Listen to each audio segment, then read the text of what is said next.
नमस्कार, मेरा नाम डॉक्टर अंकिता जवांजल है और मैं एक बोर्ड सर्टिफाइड प्लास्टिक और एस्थेटिक सर्जन हूँ जो प्रैक्टिस करती हूँ मुंबई चेंबूर में। आज हम जानेंगे आईब्रो ट्रांसप्लांट के बारे में और क्यों हम आईब्रो ट्रांसप्लांट करते हैं। परफेक्ट आईब्रोज आपके चेहरे को एक स्ट्रक्चर देती है, लेकिन कई फीमेल्स में या मेल्स में भी किसी कारणवश ये आईब्रो स्पार्स यानी कम हो जाती है। इसे करेक्ट करने के लिए हमारे क्लिनिक में 2 तरीके मौजूद हैं।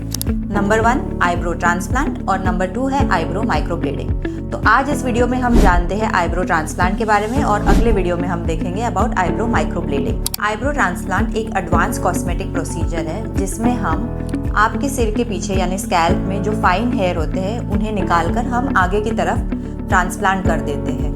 इससे एक सीमलेस अपीयरेंस आता है और ये लाइफ लॉन्ग यानी जिंदगी भर आपके लिए रिजल्ट्स रहते हैं। ये प्रोसीजर उनके लिए है जिनकी आईब्रोज काफ़ी पतली हो गई है, जैसे कि फॉर एग्जांपल थायराइड की जब किसी को बीमारी हो तो उनके आईब्रोज काफ़ी पतले हो जाते हैं, या आईब्रोज में स्कार हो गया हो उनके लिए, या फिर किसी की जेनेटिकली यानी बाय बर्थ ही पतली आईब्रोज हो, उन्हें एनहांस करने के लिए हम ये आईब्रो ट्रांसप्लांट प्रोसीजर कर सकते हैं। अब ये प्रोसीजर किया कैसे जाता है? बेसिकली ये प्रोसीजर हम लोकल एनेस्थीसिया में करते हैं, जिसमें सिर्फ जो हमारे स्कैल्प का पीछे का भाग है और जो आईब्रोज का एरिया है उन्हें हम सुन करते हैं।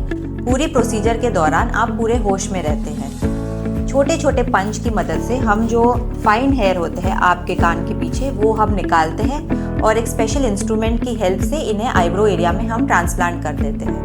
अब इसमें टेक्निकल चीज़ें जो बहुत मैटर करती है वो है कि जो डॉक्टर ये प्रोसीजर कर रहे हैं वो जो आईब्रोज के जो बाल सिलेक्ट करते हैं उसमें सिंगल ग्राफ्ट सिलेक्ट करना बहुत इम्पॉर्टेंट होता है, और दूसरी जो इम्पॉर्टेंट चीज़ होती है वो है बाल की डायरेक्शन। अगर ये बाल करेक्ट डायरेक्शन में करेक्ट डेप्थ में ना डाले जाए तो ये काफ़ी अननेचुरल दिख सकते हैं। आप देख सकते हैं इस इमेज में ये लेडी हमारे क्लिनिक में आई थी।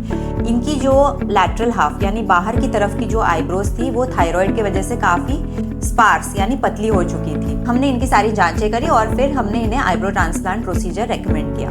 प्रोसीजर ऐसे शुरू होता है कि पहले हम पीछे के बाल शेव करते हैं ट्रिमर की मदद से, और फिर एक मशीन के द्वारा हम इंडिविजुअली हेयर को पंच करके आगे की तरफ सुन होने के बाद उन्हें इम्प्लांट करते हैं। तो आप इस वीडियो में देख सकते हैं कि हमने ये प्रोसीजर कैसे किया। 2-3 घंटों बाद प्रोसीजर कंप्लीट हो चुका था और वे घर भी जा चुकी थी। तो आफ्टर इमेज में आप देख सकते हैं कि एक नेचुरल अपीयरेंस आ गया है पेशेंट को और वो काफ़ी खुश थी इन रिजल्ट से। यूजुअली रिकवरी के लिए 5 से 7 दिनों का टाइम लग सकता है। थोड़ी बहुत स्वेलिंग और रेडनेस हो सकती है।